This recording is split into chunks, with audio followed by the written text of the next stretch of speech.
A ver.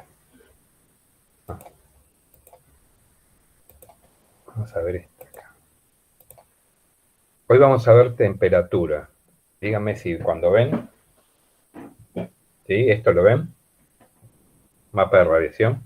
Sí, sí, se nota, se ve que está. ¿Está yendo? Ahí está, ahora sí. Ahora deberían verlo. ¿Se acuerdan que Sí, vimos?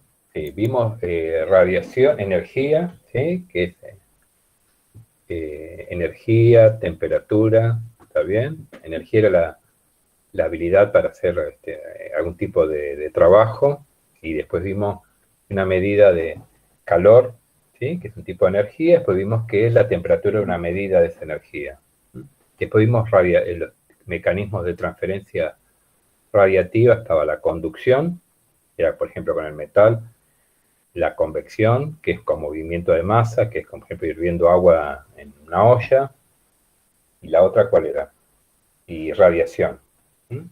La radiación, por ejemplo, del Sol, la que no necesita, que es la que se transmite a través de ondas electromagnéticas, a través de ondas. Y después vimos cómo era, por ejemplo, esta es la insolación neta, la radiación neta que está llegando del Sol, la media anual de este periodo. Y vemos que acá está el Ecuador, acá está 30 grados, 60, el polo norte; acá está el polo sur. Vemos que los máximos de radiación se daban, ¿se acuerdan?, en la zona ecuatorial tropical. Y después hay una disminución hacia las zonas polares. Lo mismo en el hemisferio norte. Esto en todo el año como promedio. Y después les muestro esta. ¿Se acuerdan que vimos para los meses de enero, febrero, marzo hasta diciembre? Está acá graficado.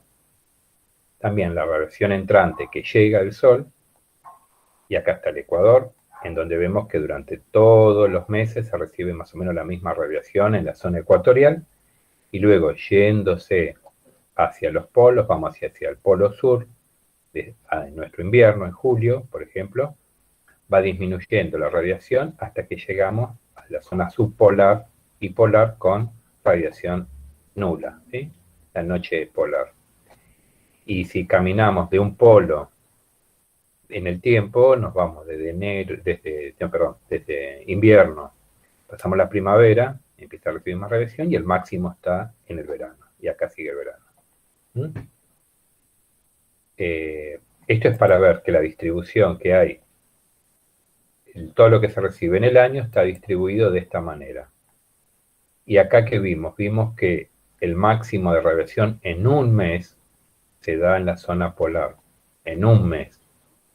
Pero el acumulado, el máximo se da en la zona ecuatorial tropical, que es que recibe, acumula de todos los meses mucho. ¿Está bien? Voy a dejar de compartir. Entonces hoy vamos a ver temperatura en base a esto. Sé que alguien quiere entrar.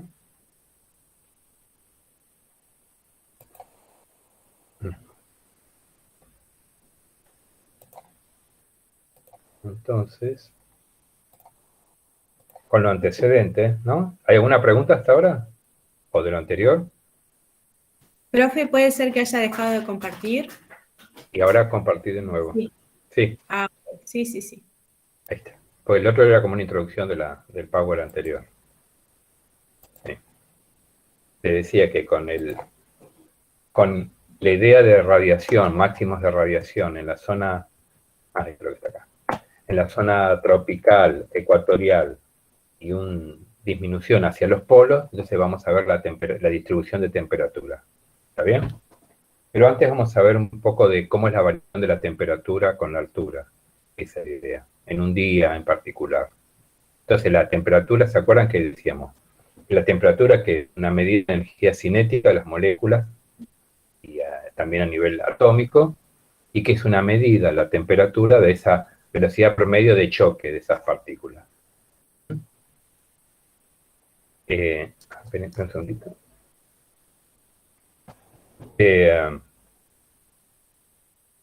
Un segundo, parece que pasó, ¿no? Pensé que había pasado varias. Ustedes saben que hay variaciones de la temperatura en el día, ¿sí? Entonces podemos pensar que cada día es como una pequeña estación del año, ¿no? Con un ciclo de calentamiento y una zona de un periodo de enfriamiento. Este calentamiento está durante el día,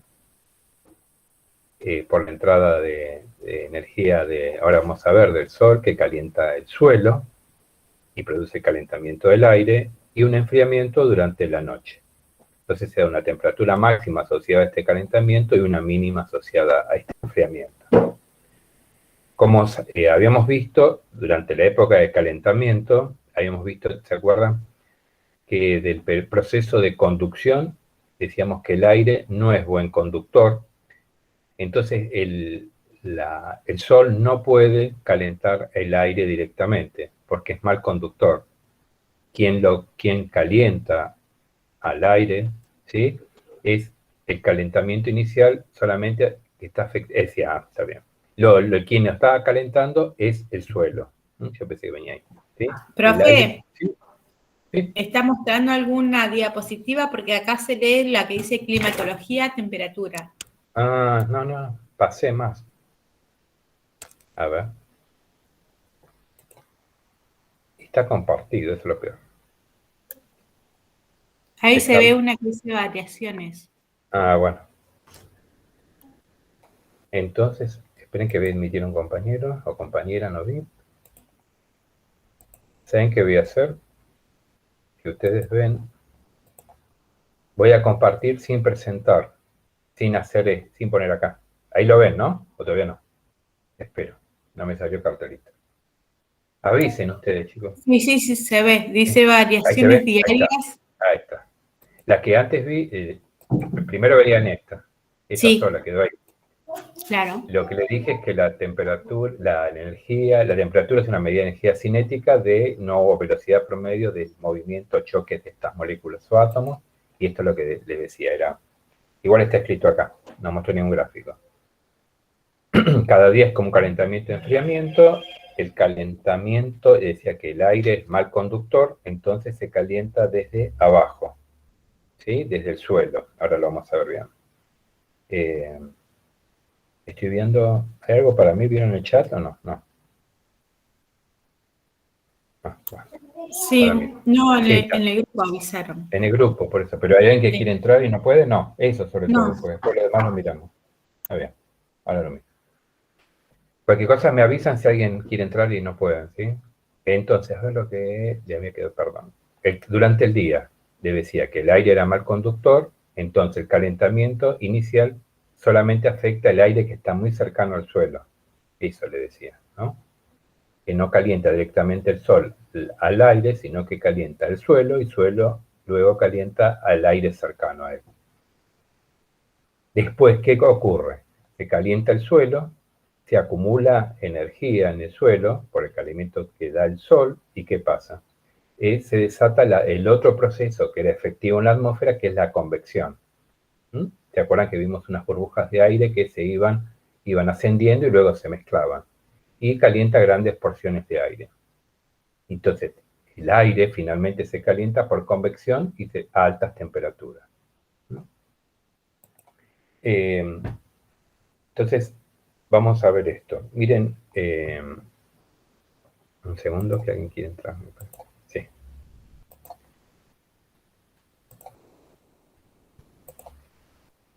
¿Esto lo ven? Porque admití a alguien, no sé si que este ve. ¿Este? Bueno, sí, el ¿el dibujito del gráfico? sol. Perfecto, ya está. Como admití a alguien, no sé si se dejó de ver y admití, bueno. Miren, acá, esto le presento es una casilla meteorológica que se llama, no sé si la han visto alguna vez, acá se ponen gran parte del instrumental para medir las variables meteorológicas, ¿no? Entre los cuales está un termómetro. Esta es una casilla que se orienta, bueno, después vamos a ver, no mirando hacia el este, porque tendría que ser, acá tiene una puertita, que acá está abierta, se cierra, y esto está en todo el mundo, y la lectura de los instrumentos está, como dice acá, 1,5 metros de altura. Ahí están los termómetros para medir la humedad, después el pluviómetro se pone fuera para medir la lluvia, la presión se pone en otro lugar, pero bueno, se llama casilla meteorológica, nosotros usamos ese nombre. Los españoles usan otro, bueno, pero más o menos. ¿Sí? Esto lo importante es que la medida, miren, de la temperatura que se da por la tele, en los diarios, que informamos, en todo el mundo se mide 1,5 metros. ¿Mm? Esto es lo importante para saber hoy. Un segundito. Está. Profe, ¿y esas casillas en qué punto se ponen? ¿Dónde se ponen? ¿En cada provincia? ¿En cada Claro. departamento? Uh-huh. ¿O cómo es? Mire, ahora les muestro. Busco. Estas, en cada lugar de Argentina, como todo el mundo, tiene estaciones meteorológicas, ¿sí?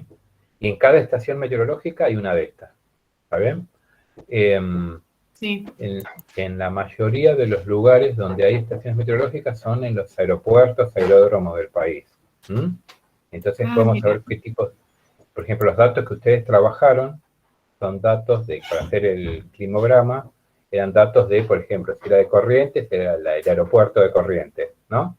Y en donde la temperatura fue medida de esta manera. ¿Sí?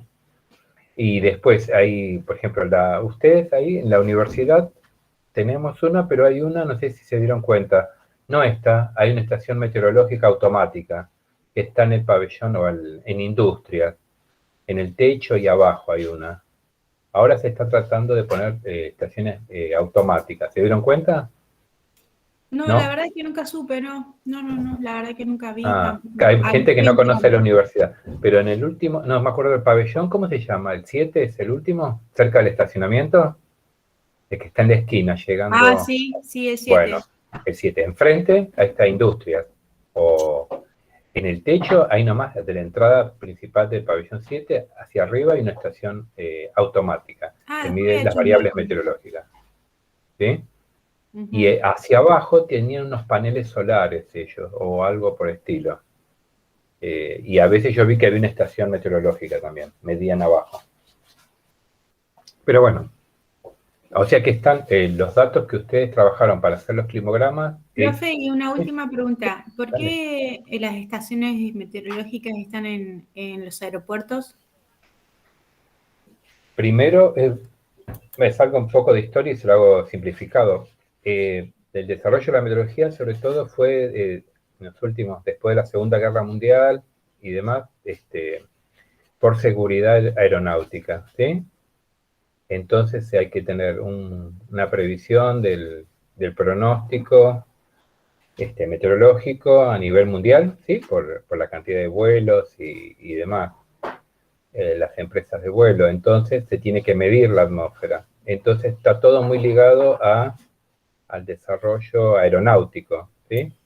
Claro, sí. Y entonces, por seguridad de los aviones y demás, hay que estar, porque está la temperatura, pero lo que podría afectar mucho a la aviación sería la parte de viento. Entonces tiene que estar medido in situ, cerca en la pista, ¿no? Entonces, por eso está muy ligado una gran parte de la meteorología a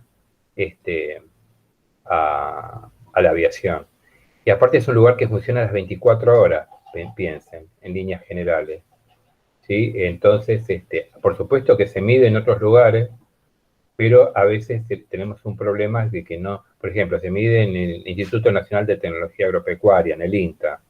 Hay muchas estaciones, pero el INTA no, la mayoría se trabaja en horario, como la facultad, no están las 24 horas todos los días. Entonces, por eso es tan importante contar con lugares que estén abiertos las 24 horas en todo el mundo, imagínense, no es solo la Argentina.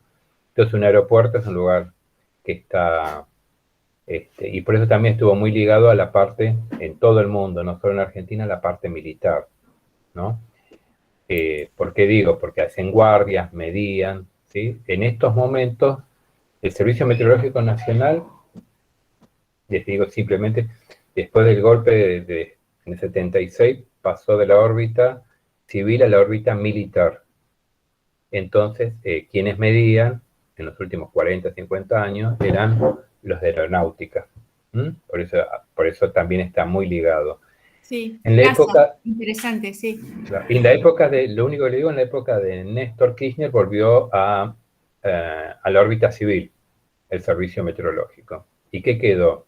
Lo que quedó es que está en la órbita civil, pero las mediciones, como están dentro de los aeropuertos, todavía lo siguen haciendo, la mayoría los hacen militares, ¿sí? Quizás en grados más bajos, ¿no? Sobre todo. Y hay un curso, si le interesa, de observador meteorológico, porque ahora se abrió a toda la sociedad, que por supuesto que ahora es online, para capacitarse, creo que dura un año, para capacitarse en la medición y procesamiento de información meteorológica.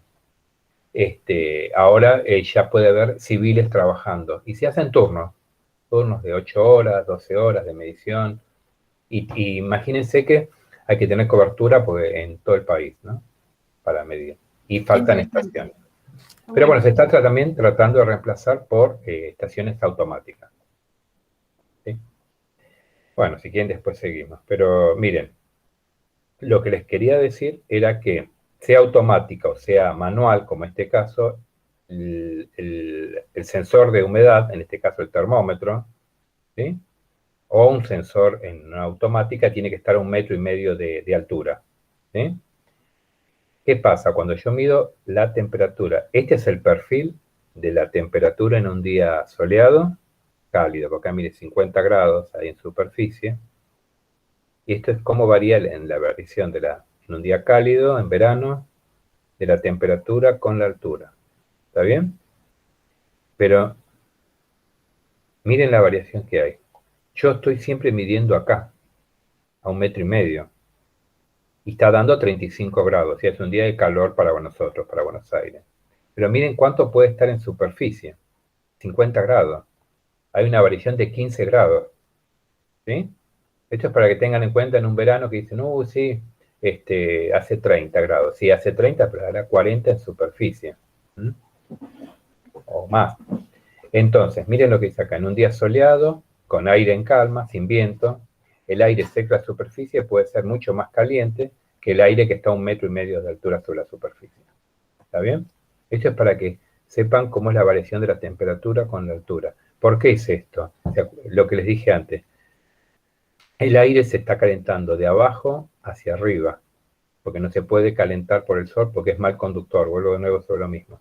Entonces las capas más cercanas al suelo son las que están más calientes. Y luego, por convección, este calor va hacia más altura. ¿Está bien? Entonces acá hay una gran diferencia de temperatura en los primeros centímetros del suelo. En donde es máxima la temperatura cerca de superficie y luego se hace uniforme por convección con la altura. Y después, a ver, acá, miren este gráfico. ¿Lo ven, no? Pues no sé si cambió. Sí, profe, cambió. Bueno, me parece que alguien quiere entrar. Sí. Un segundo.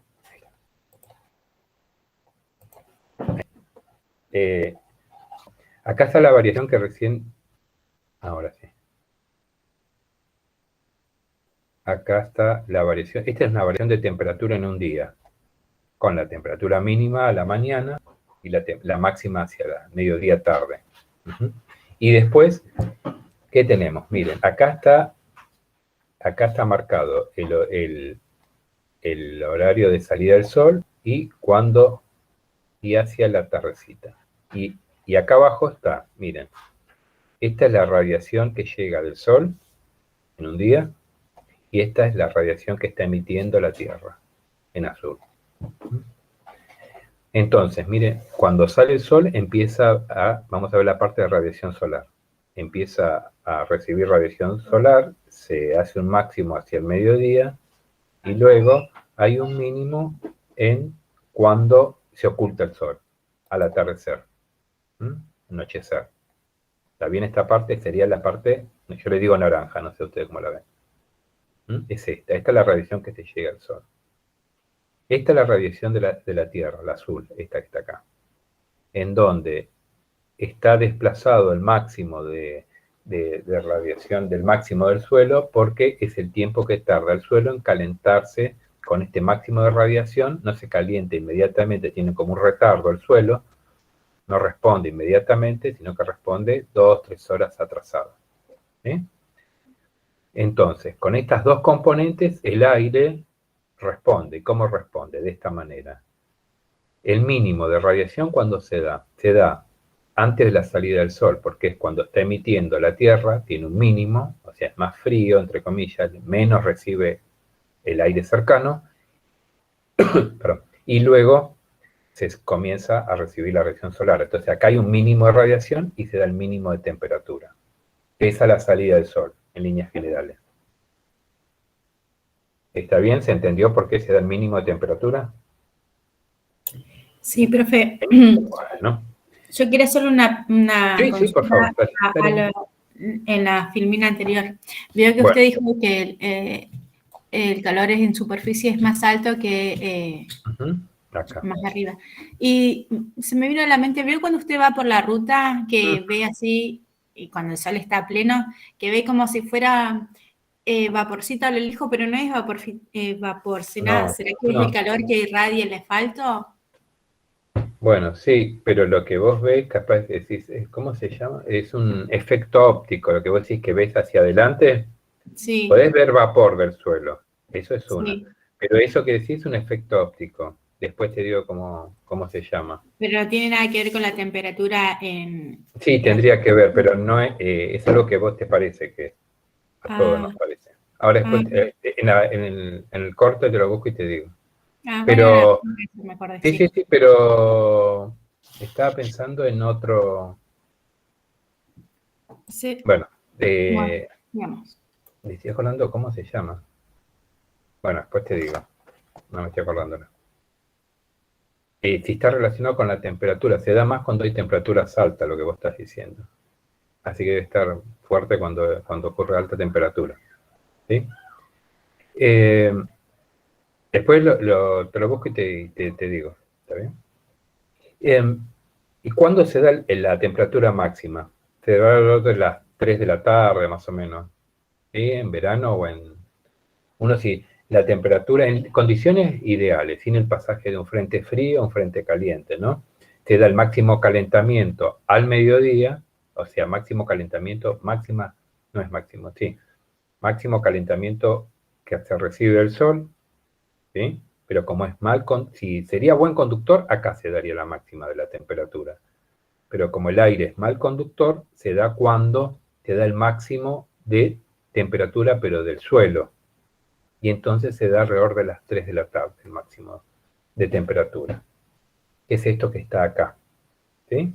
Es esto que está explicado acá y esto que está acá. ¿Sí?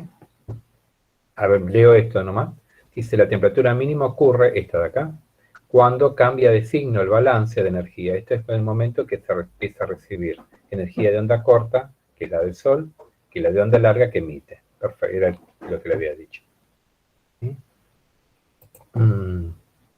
Vamos a ver, el desfasaje entre temperatura y radiación a lo largo del día, eso ya lo dije, esto ya lo expliqué, que es porque absorbe poca energía el aire, ya lo dije 2 veces. ¿Sí? Después, si no, en consecuencia, la temperatura del aire es máxima durante la tarde, eso lo vemos también. Ahí está. A ver acá, para no aburrir. ¿Qué factores están controlando la temperatura? Vamos a primero ver este. Que haya viento. Que haya viento empieza, lo que hace es mezcla energía en toda la columna de aire y puede forzar la convección. O sea, hace más efectivo que se produzca este perfil, ¿no? Si hay mezcla, este perfil, entre comillas, vemos un gráfico, lo va a romper. ¿Sí? Va a llevar estas parcelas de aire más calientes, más fácil hacia arriba. ¿Mm? O sea que el viento, usted imagínense como un ventilador, va mezclando dentro del aire, dentro de la atmósfera, ¿sí? Y también tiene que ver las propiedades que tiene el suelo, porque es cómo conduce la Tierra con la atmósfera. Y eso depende del tipo de suelo, el contenido de agua, de humedad del suelo, y qué cobertura hay. Si es suelo desnudo, si es roca, si hay un cultivo, si hay bosque. Eso va a ser diferente la variación diaria de la temperatura. No es lo mismo, piensen esto un segundo. En verano, estar en una playa con arena, ¿sí? En una playa con cemento.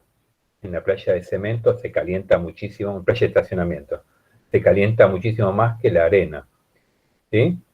Y entonces uno se va descalzo, se quema más. ¿En dónde? Primero la playa de estacionamiento, luego en la playa de arena, y pongámonos que estamos dentro de un bosque. En el bosque, la cobertura, y por las propiedades del suelo, porque es más húmedo, y hay vegetación que está también extrayendo energía, está a menor temperatura. Entonces pisamos ahí, va a estar, para ver cómo varía la temperatura, va a estar con menor temperatura en los tres casos, que la cobertura del suelo cercano a un bosque.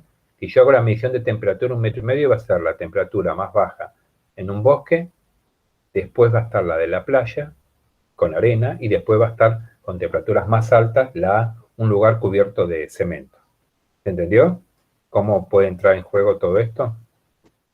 Sí, yo me di cuenta de eso en los veranos en Córdoba. Acá en Buenos Aires, en los veranos te queda caliente la losa, el asfalto, las paredes. Claro. En cambio, cae la tarde, ya refresca todo en el campo y a la noche puedes dormir sin aire acondicionado. Claro, directamente. Sí. Exacto. Ahora creo que hay un ejemplo de topografía, que es eso lo que estás diciendo en parte. Pero también, no sé si vieron, las temperaturas a veces máximas no se sienten tanto en Córdoba, porque tenés más cobertura vegetal, por ejemplo. Pero si te vas a subir o te pones en un lugar de roca, vas a sentir una diferencia de temperatura, ¿no? Pues ahí dice el tipo, ¿no? De lo que hay. Y a ver acá, en cuanto dice al enfriamiento, voy a mirar acá un segundo. Enfriamiento nocturno, ¿sí? Cuando baja el sol, dice el ángulo solar provoca menos que la insolación se disperse. ¿Te acuerdan que yo dije hacia la tardecita, noche, lo que se recibe es radiación difusa, ¿sí? En un área más grande, que era la linterna, ¿te acuerdan que enfocaba más? Y cada vez, si lo haces con mayor pendiente, cada vez llega después difusa. Entonces hay un enfriamiento radiativo, es la energía infrarroja que emite la Tierra. ¿Sí? Está emitiendo solo la Tierra y emite menos. Y hay una inversión radiativa. ¿Qué quiere decir eso? Que el aire que está cerca de la Tierra está más frío que el aire que está por encima. Y esto ocurre acá. Este es el mismo lugar donde estaba la casilla meteorológica, el termómetro, 1,5 metros. ¿Y qué ocurre? Este es a la noche. ¿Sí?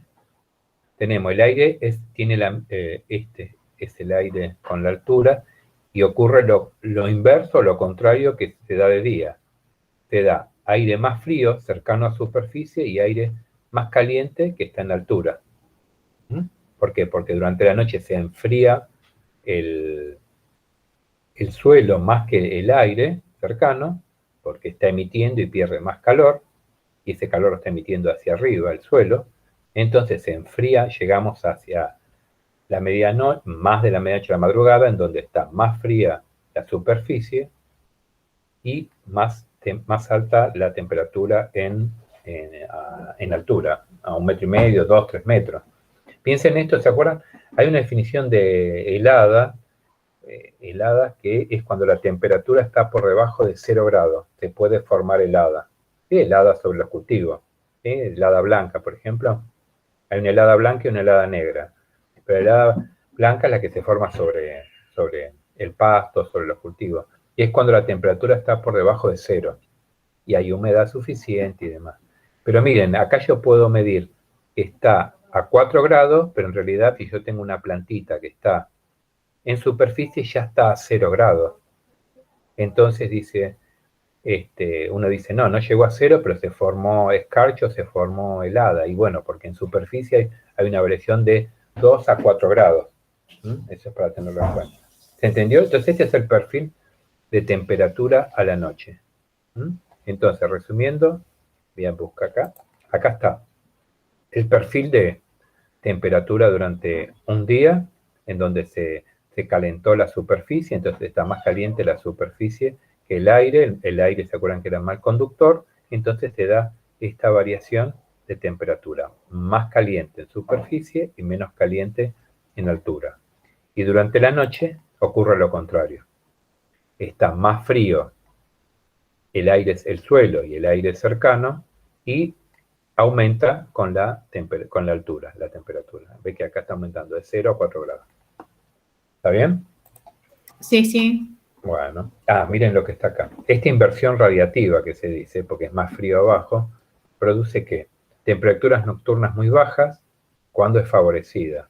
Cuando hay calma, o sea que no hay viento, ¿qué tan largo es la noche? No es lo mismo tener una noche de 8 horas sin luz, de 10 o 12 horas o 14 horas de sin luz, ¿sí? O sea que esta inversión que yo digo que vimos acá, esta que está acá, ¿está bien? Es cuándo va a ser más importante con la longitud de la noche. En las zonas yéndose hacia el polo, esta inversión es más importante porque tienen más horas de noche, ¿está bien? Entonces se enfría más el suelo cercano, cuando hay aire seco y cuando está despejado. Esto es todas situaciones que favorecen, ¿sí?, a esta inversión. Por ejemplo, un día en invierno, en viento en calma, con poca humedad y sin nubes, se va a enfriar mucho y va a ser esto más pronunciado. Si yo tengo un día que está con nubosidad, ahora vamos a ver, esto va a ser, en vez de estar en 0, capaz llega acá a 1 grado y después así, no es tan profunda. A ver, creo que acá tenemos. Acá tenemos el efecto del viento, miren. Este es el perfil de, este que está en violeta, es el perfil de temperatura en una noche en calma. Si yo tengo viento, lo que hace es mezclar todo esto, y entonces se produce este perfil más como una línea, más lineal, que dice con una noche ventosa. Lo que hace es, no llega no es tan frío en superficie, ni tampoco está más caliente en altura. Lo que hace es mezclar todo como si hubiera una gran convección, como si fuera un gran ventilador. Entonces mezcla las propiedades de la atmósfera. Entonces se produce este.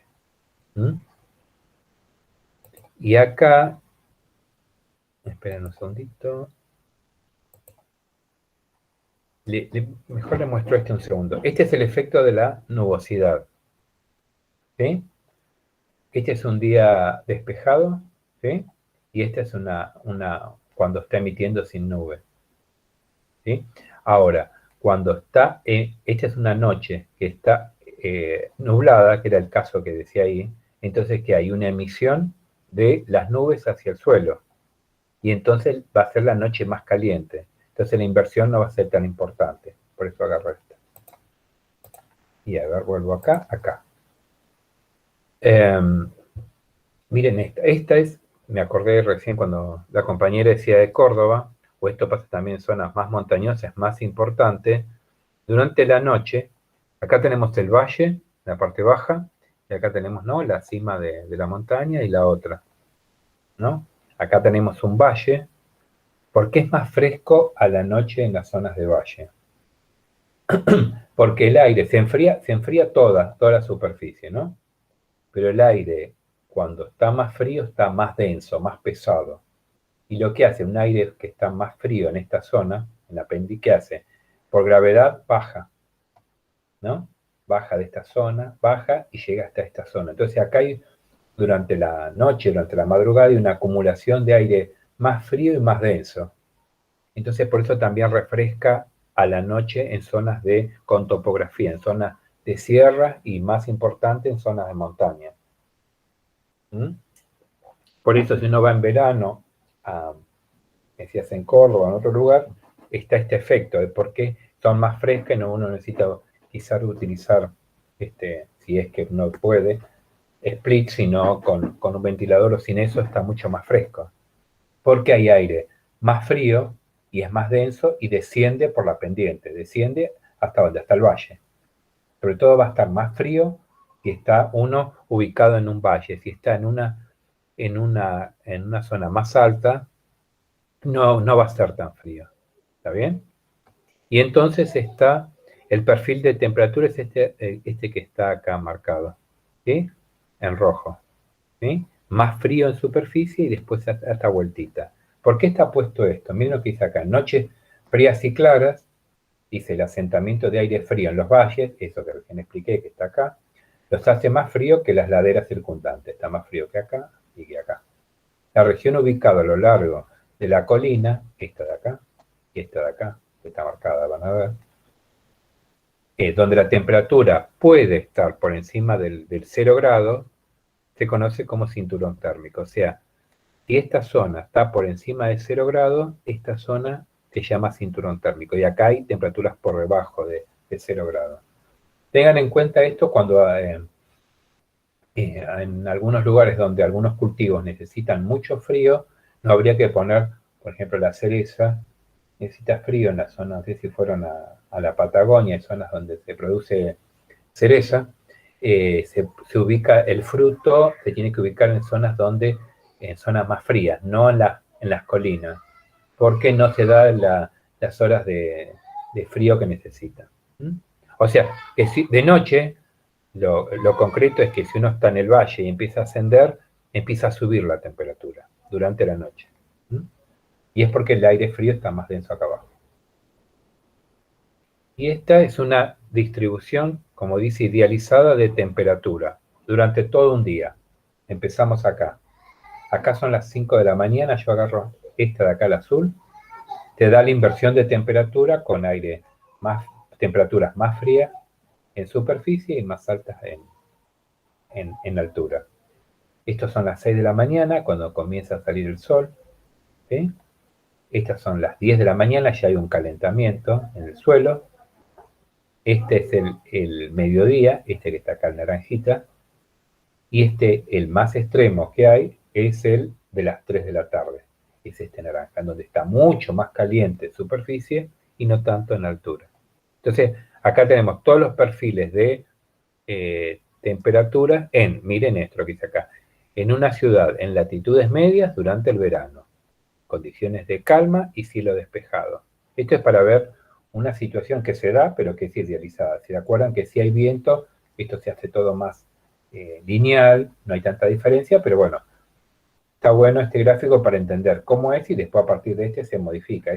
Con temperatura, con humedad, con nubosidad, va a estar todo más pegadito, ni tan frío ni tan caliente, con viento va a estar más mezclado, pero bueno. ¿Se entendió ¿Alguna duda sobre No, bárbaro, profe. ¿No? Bueno, hacemos un ratito más. Ya lo repito, pero que dice, a ver, claro, que dice que las nubes tienden a mantener las temperaturas diarias más bajas. ¿Por qué? Porque llega menor radiación. Es lo que nos va a pasar hoy. Parece que de hoy y durante 5 días va a estar nublado, hoy hacia la tarde, noche, o hacia la noche y madrugada, alguna lluvia, lunes, martes, miércoles, ¿sí? Perdón. Y entonces va a estar nublado, menor temperatura, y después lo que dice acá. Y después de noche, es lo que le dije antes, las noches va a estar más caliente porque está emitiendo, este es un día nublado, va a estar emitiendo, no va a ser la noche tan fría. ¿Mm? Y entonces la amplitud térmica va a ser no tan alta, o sea, la diferencia entre la máxima. No vimos lo que es amplitud térmica, ¿no? De paso lo digo. La diferencia entre la máxima y la mínima es amplitud térmica. Si yo tengo 30 grados de máxima y 10 grados de mínima, la amplitud térmica es 30 menos 10, 20. Es cuánto varió la temperatura. Acá la amplitud térmica es más baja, porque no está ni tan caliente ni tan frío. En cambio, en un día despejado, calienta más la superficie, llega a 30 grados, y emite más a la noche y se enfría más. Y acá se da una amplitud térmica mayor. Podemos ver, vemos 3 diapositivas más, ¿les parecen? Sí, profe. Sí, bueno. A ver, vamos a ver esto es la otra introducción de cómo es la temperatura, para entender cómo es la temperatura en un día. Hay que saber cómo varía durante el día, la noche, ¿sí? Y todos los ejemplos, la mayoría son en latitudes medias, de los que les di. Pero en latitudes altas ocurre lo mismo, y imagínense, cuando está la noche polar, la variación es al revés, ¿no? Es bien fría en altura, que hay mucho viento, se mezcla, hay una perturbación de todo esto. Pero a nivel climatológico, la variación de la temperatura está controlada por la latitud. No es lo mismo si estoy en el Ecuador, en latitudes medias como acá, o en el polo, ¿sí? por la radiación que se recibe. La distribución de tierra-agua, ¿sí? Que hay un continente, o si estoy en la parte oceánica, que haya corrientes oceánicas frías o calientes, y la altura. No es lo mismo que esté acá en llanura que esté en la cordillera de los Andes. Esa es la idea. Entonces vamos a ver cada una de estas. La variación con la latitud, o sea, si estoy en el Ecuador, trópico, latitudes medias o polares, ¿a qué se da? Es la distribución natural de la temperatura sobre el efecto de la Tierra, que es debido a la incidencia de los rayos, que está variando con la latitud, como vimos, que son en la clase anterior, ¿se acuerdan que vimos la parte de geometría? Y se dan las estaciones del año, y es por el ángulo de variación que tiene, de inclinación que tiene la Tierra, entonces se dan las diferentes radiaciones que se reciben. Entonces, a ver qué está acá. Esto es en base a lo que dice acá. Perfecto. Aquí hay una parte ¿se acuerdan? Esto simula ser, ¿se acuerdan? Si el Sol está llegando perpendicular, es como la linterna, está focalizando acá. Y si se recibe por ejemplo, en una zona con mayor inclinación, ¿se acuerdan que se distribuye en un área más grande y se recibe menos radiación? Eso es lo que simula ser. A ver acá.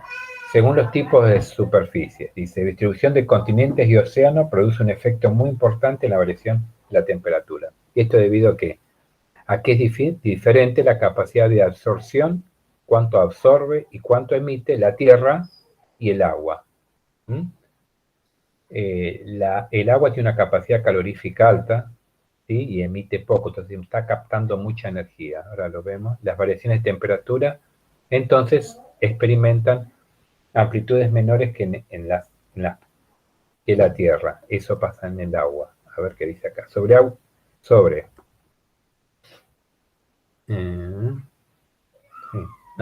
Les repito esto que me quedó a mí. A ver, dice, debido a diferentes capacidades de absorción y emisión de radiación entre tierra y agua, que es la capacidad calorífica, las variaciones de temperatura sobre las áreas de agua, o sea, en el mismo agua, ¿sí?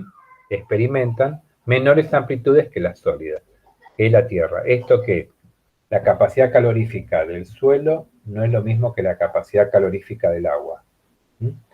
El agua puede acumular más energía por más tiempo y entonces es como un regulador de lo que ocurre en todo su entorno, y así afecta a los continentes o a las tierras cercanas. No es lo mismo estar viviendo cerca de un lago que lejos de un lago. Tiene como un efecto de amortiguamiento el tener una superficie de agua cercana, ¿sí? No es lo mismo, miren lo que dice acá, diferentes tipos de suelo sobre la temperatura. Suelos muy húmedos, ¿se acuerdan que decía que hay humedad? Como pantanos, vegetación, estar en un bosque, es muy similar a tener una superficie de agua cercana y atenúan las variaciones de temperatura. El tener el suelo muy húmedo es lo mismo que tener un lago muy cercano, una superficie libre, una laguna o un océano, depende de todas las medidas, ¿no? de lo que estamos hablando. Y en la falta de temperatura, de humedad, por ejemplo, en regiones desérticas o áridas, entonces se permiten grandes variaciones de temperatura. El ciclo diario, miren, acá dice puede ser de 40 grados entre la máxima y la mínima en un día. En cambio, en un lugar muy húmedo puede ser de 10 grados simplemente. Por ejemplo, de 20 a 10 grados. En cambio, en un desértico, y este es el efecto de la humedad, puede ir de 0 a 40. Y esto es debido a que estamos en la misma latitud, que haya diferente cobertura y humedad. Y el viento era un factor importante, esto también, por la mezcla, ¿se acuerdan?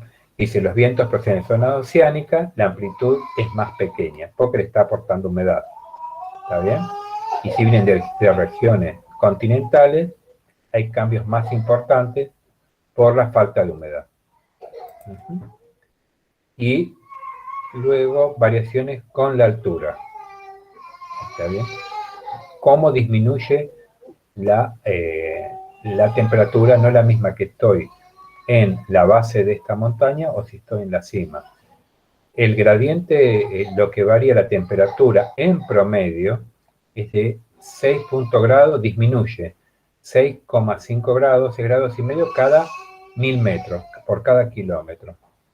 Entonces, por cada kilómetro que yo estoy subiendo en una montaña, estoy bajando, estoy experimentando una bajada de 6 grados por cada kilómetro.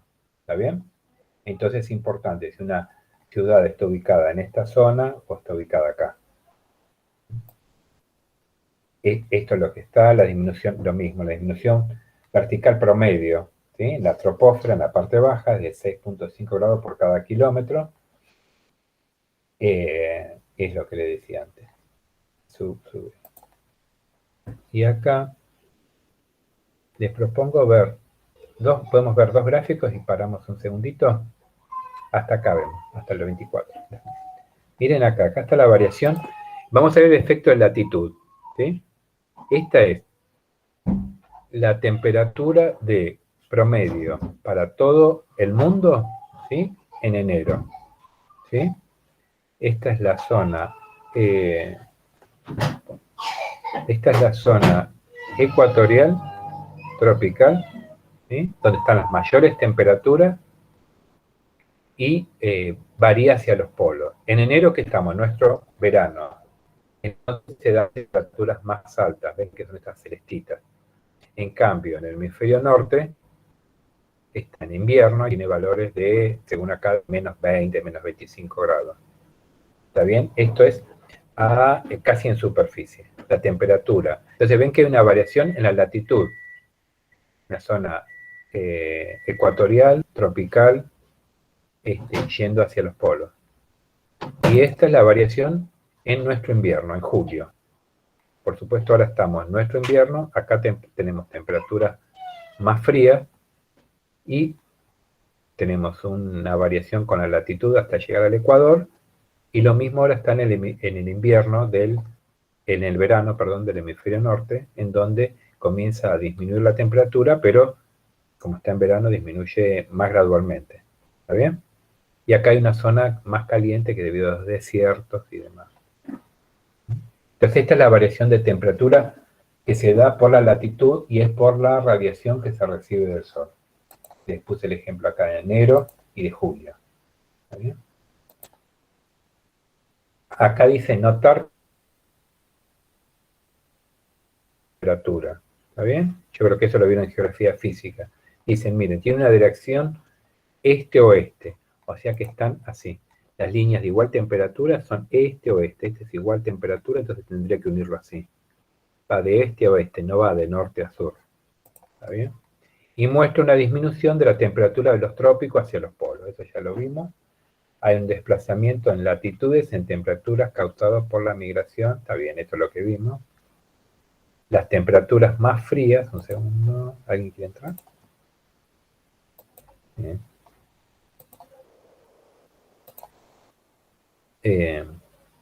Ahora que lo sigo presentando, dice las temperaturas más frías y más calientes se encuentran sobre los continentes, por la diferencia, ¿se acuerdan? Que decía que cuánto puede absorber y cuánto emitir. La Tierra emite, la Tierra como suelo, emite, tiene una capacidad calorífica no tan alta, entonces absorbe poco y enseguida emite mucho, ¿sí? Y refleja. Entonces, ¿qué es lo que pasa con el océano? Entonces lo que dice acá es que, a ver si encontramos un lugar. Por acá dice que los suelos, ¿cómo podemos verlo? Estoy mirando. Lo que está diciendo es que la temperatura, por ejemplo acá, en continente, está más caliente que el océano cercano. ¿Sí? Esta está más fría, esta está más caliente. ¿Ven? Aquí hay un amarillito, vamos a decir que este es un amarillo, este es un marroncito. Entonces las temperaturas acá son al revés. Esto sería más caliente. Esto está más caliente y esto está un poquito más frío. No sería el caso.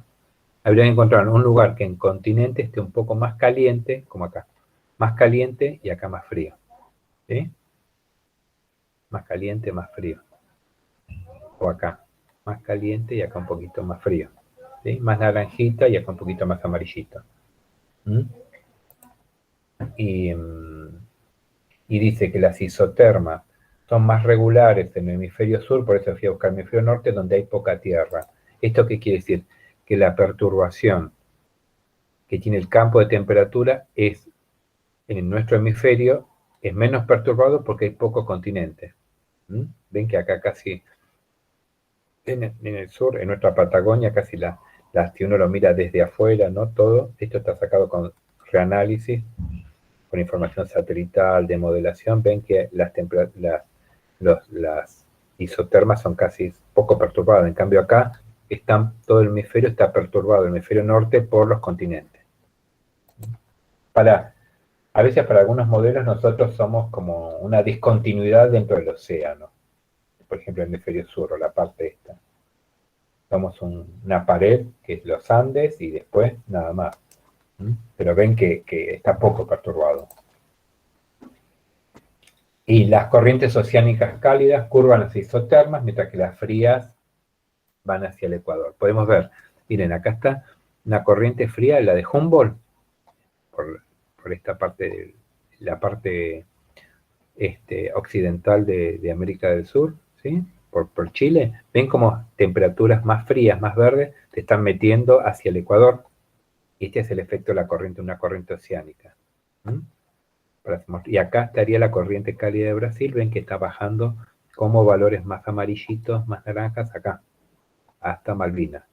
¿Está bien? Acá tenemos el efecto entonces de la corriente fría de Humboldt y la corriente cálida de Brasil, en este mapa de temperatura. Y dice que la amplitud del ciclo anual, o sea, la máxima y la temperatura mínima, es menor cerca del ecuador. Si uno compara este gráfico con el de enero, o el de enero con julio, hay poca variación, eso es lo que dice. Y esto se ve acá, miren acá, está de nuevo lo mismo. Está julio arriba, y acá está enero. Es de otro lugar que saqué, pero bueno, los colores son diferentes, pero quieren mostrar lo mismo. Y miren cómo es esta es. Acá está hecha por estaciones del año. Esto sería diciembre, enero, febrero, marzo, abril, mayo, en rosa está el junio, julio, agosto, y septiembre, octubre, noviembre. Vamos a junio, julio, agosto. El invierno, el verano del hemisferio norte. Esta. La agarra acá. Temperaturas más altas, ¿sí? Es su verano, y para nosotros temperaturas más frías, esta que está acá. ¿Sí? Y miren, es más frío nuestro invierno que el invierno, que sería el azul, diciembre, enero, febrero, del hemisferio norte. ¿Por qué? Porque acá está la Antártida, que se enfría muchísimo más, y acá está el Ártico, que no se enfría tanto. Acá no hay un continente. Hay hielo, se forma hielo sobre el océano. En cambio, acá hay un continente que se enfría muchísimo, que está relacionado con lo que vimos en la primera clase, con ozono. ¿Se acuerdan que se forma el vórtice muy importante y el agujero de ozono por eso era más importante acá? A ver, entonces, acá vimos el verano del hemisferio norte en rosa, y acá está el del hemisferio sur, el invierno. Vamos a nuestro verano. Nuestro verano es el azul, esta es la variación, y esta es la variación, el invierno del hemisferio norte. Y después, los valores de temperatura en las estaciones de equinoccios, en otoño e invierno, son estas dos que están acá, que van pegaditas, ¿no? ¿Qué conclusión podemos ver? Miren que hay, a ver si lo ven. Hay más variación de temperatura en el hemisferio norte que en el hemisferio sur. El hemisferio sur está todo más pegado al invierno, del verano y las demás estaciones, primavera y otoño. Y es más frío. En cambio, es más caliente y más separado en el hemisferio norte. ¿Lo ven eso? Alguien diga sí o no. Sí, profe. ¿Sí? ¿Lo ven? ¿Y esto, sí. esto por qué es? ¿Y esto por qué? Recién se los dije. Por la presencia, en el hemisferio sur, la mayor presencia de masas continentales y menor cantidad de masas de tierra, y en el hemisferio norte al revés. No, al revés. Al revés. Claro, hemisferio norte, mayor cantidad de continentes. Continentes, sí. Y en el hemisferio sur, menor cantidad de Ah, continentes. sí, perfecto. Y mayor cantidad de masas oceánicas. En el hemisferio Exacto. sur hay mayor que modifica la temperatura. Claro, que hace que no se despegue tanto, ni se despegue tanto la temperatura máxima y la mínima. Y acá, como dijo la compañía, ¿sí? Más en el hemisferio norte, más continente y más separado. Y sería inviernos más fríos y veranos más calientes. ¿Está bien? Entonces, se puede considerar, miren, que el hemisferio sur es un hemisferio eminentemente oceánico. Y el hemisferio norte es más continental. Esto, si uno lo ve desde el punto de perspectiva del cambio climático, los efectos que podríamos tener o que ya empezamos a percibir nosotros serían más leves porque tenemos todo el efecto compensador de las masas oceánicas. En cambio, ellos por eso son los que producen más efecto por la emisión de gases, pero también porque ya naturalmente la variación que hay en la temperatura, por ejemplo, es muy alta para ellos, por la gran superficies de continentes que tienen, que se enfrían y calientan y producen máximos de temperatura y mínimos de temperatura no tan pronunciados. Nosotros somos ni tan calientes y más fríos, ¿no? El hemisferio sur. Entonces ahora nos queda, miren acá, ahora vemos esto. Les propongo hacer, dejo de compartir. ¿Qué les parece si hacemos Sony 10 y nos vemos 10, 15 minutos? ¿Sí? Bueno, 15 minutos. Nos reunimos y 20 y 25. Y yo y 20 ya estoy, así empezamos y 25, ¿les parece? Dale. Listo, profe. Vamos a preparar el mate. Vamos. Gracias. No.